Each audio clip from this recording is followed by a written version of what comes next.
I think life is a journey of ongoing healing and recovery and restoration. And it's beautiful work. It's resilient work.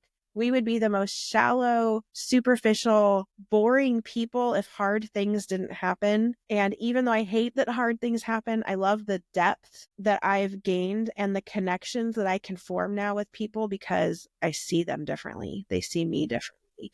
Like, we've walked through some deep valleys, even if it wasn't at the same time. So I think there's a grace there that it doesn't come all at once. And our brains won't let it. Like, I talked about that from a faith perspective, but even like kind of neurologically, we can only handle so much. So our brain is kind of wired to also just release bits. That's why you get people who don't even remember whole sections of their childhood or sections of life. Like, the brain has just been too much. I can't deal with that. So let's just not even remember it.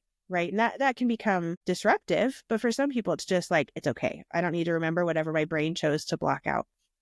So I think that there's a grace there for that. And then just being willing to show up for the next thing. So it doesn't have to be the whole mountain of healing. I'm trying to get here from where I am. It can be like, did I get out of bed today? When yesterday that was hard? That is Yeah. a win, right? And allowing whatever the overwhelm feels like in that day to not win. I almost like you like take that button away. Like, what is the expectation I'm setting for myself that I have to accomplish something that feels overwhelming? What if I just do the next thing that I can do and call that a win? So I know there's multiple answers there to what you're asking, but that's been my journey with how do I do this and not get overwhelmed and not get drowned in a tsunami of traumatic events coming back to me.